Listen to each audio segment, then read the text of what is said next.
This is how life flows. Donate blood. Please donate blood. Me and him, we would alternate going to football practice with him. And he'll be up in the stand like, Brian. He'll make the tackle, and then after make the tackle, he turned around and looking up in the stands like you see me? You see me? like, and he's like, yeah, I see you, but turn around and watch the game.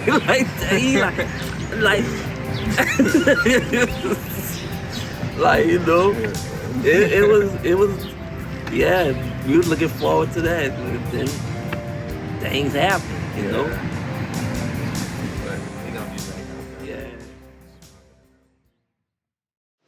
March 23rd, 2021 changed our life forever because we received a call from his elementary school saying Abron chest was hurting, and the teacher at the time said he was crying hysterically, and it was like, okay, well, we took it as maybe he has like a cold. I called the pediatrician, Dr. Texanez, and we went to see her that day. When she came in, she couldn't get a clear of his left side. She couldn't hear from his lungs. She was like, I can't really hear from his lungs. She said his oxygen level was low. She said, I think I'm going to go ahead and send y'all to Children's Hospital for a chest X-ray just to be safe, but I think he has pneumonia. One doctor came in, looked at him, went out. Another doctor came in. Then before you know it, a team of doctors come. I whispered to my wife, like, what's going on, you know? Finally, they said they told me and my wife. They said, would y'all come to another room? Are you comfortable with staying here, or would you rather go to another room? Like, we'll go to another room while the doctor still examining him, you know. So they said, there's a good chance of Brian has cancer. I don't know where the check came from because suddenly I felt like I was floating in a whole other world. I looked at my husband, I said, ma'am, you said cancer, you mean COVID? She said, no, he has cancer. But they was going so fast paced. She said, she said, you're going to be back in the room. The tears were flowing, my head was so, like it was going to explode off my body. I looked at my husband, he couldn't barely walk, you know, and I was like, what is happening? So all I could do is think to get back to the hospital room, and I climbed in the bed with him and held him. Because I was like, what is happening? We came from a simple chest hurting at school, so now they're saying he has cancer. He had a mass over the left side of his heart and was pushing on his windpipe. It was 75% of cancer in his body. So the mass was over his chest, and that's what made it so difficult for him to breathe.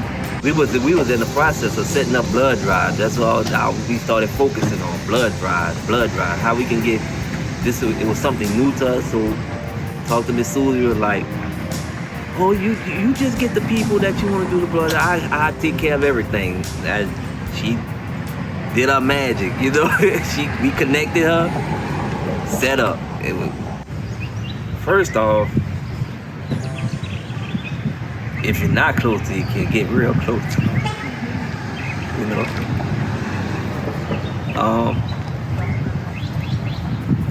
Appreciate them while they're here. Cause you know, things could happen. You know?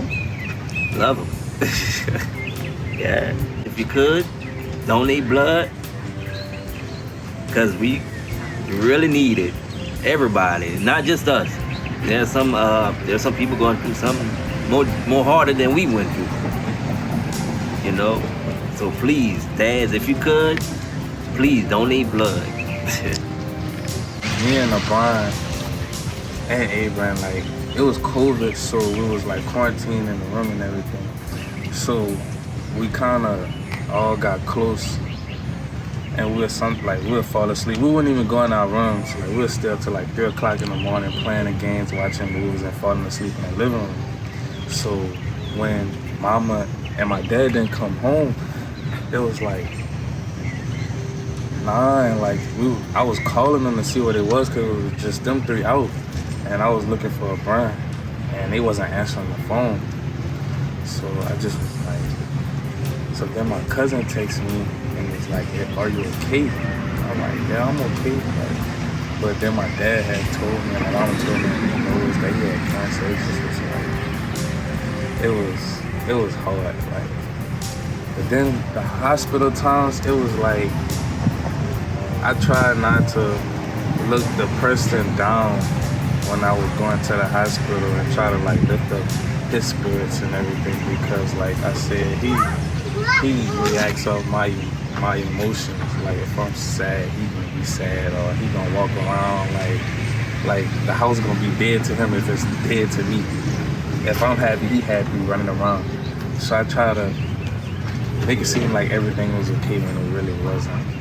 And he did a good job of like just staying strong for mom and dad as well. Like that's why I say he's stronger than me, because I don't know if I could have.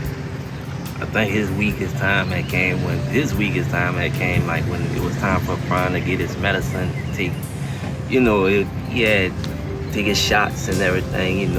This was like new to him, and he wasn't like a needle person, so he would just start crying and everything. It's like by him being the only one to go up there, he was like, he was just looking like it was like he didn't want to leave, but it was killing him. Like, like it was hurting. It was really hurting him. Like, and that's when he'll really get like down. It's really down. It's like I had to, as a dad, I'd be like, he's gonna be all right. He's gonna be all right. Is everything okay? Everything he say, but he's crying like he's gonna be all right. He's gonna be all right. He had to motivate him to keep their spirits up. It was a difficult time. I don't know. That's why I said he was strong. Yeah. All the medicine in the world, all the chemo in the world, everything they can give, he can have it. But if there's no blood, he can't even take his chemo if it's countertop.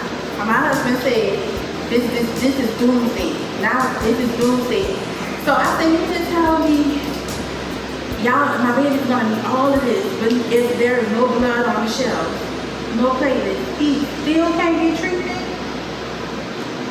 Tears flowing again. I was like, Lord, what is this about? I was like, Lord, what are you doing? Why are you doing this? I just kept asking, why are you doing this to us? Like, why? And she was like, we just need you to tell everybody you know that he needs blood, and we need people to start donating blood. And I was like, yeah, but I can't even think behind what's happening with me right now. Like, what's going on with us right now? But as time went on, sure enough, Ryan had, I don't think over 25 minutes transfusion, and we only been at it a year. And he has 2 more years to go with his chemo treatment. But I thank God for you guys. I thank God for everybody on the front line every day, advocating, getting people to come donate blood. When we called for different organizations to host blood donation drives, they did. You guys came out on a Monday through a Sunday, no matter what time of day it was. Y'all was there getting people in, telling them the need for the blood and the platelets. Along the journey, I didn't even realize how important as myself, because I'm going to tell y'all, I was one of those people. It don't affect me, I don't have to do it. But you never know when it's going to come knock on your door. And when it's your family or your loved one, that, hey, you need to, it's something that we all carry around as a gift of life, donate blood. It has changed my life, it has changed my perspective, my way of thinking. And honestly today, I thank God for putting me through it, because he opened my eyes to say, this is a national thing. People don't donate blood to save a life. It's the most simplest thing that we can do as human beings on this earth. And so from that moment on, I've been advocating. And then I've met so many other families, just like my family. Some cases are more severe than my family. advocate to donate blood. I'm an advocate now for donating blood. So, and I won't stop even after Abron has rung his bell, because I know he's going to ring that bell. Ding, ding. Ding, ding, ding. Yes, when he's cancer free, I'm going to be an advocate forever, because I know I will never forget that moment, that time when they came and told me. Y'all know the thoughts that went through my head. Y'all know as a mother, if y'all have nieces, nephews, cousins, y'all know what I was thinking when them doctors came to my hospital room. And it was unbearable. It was hard.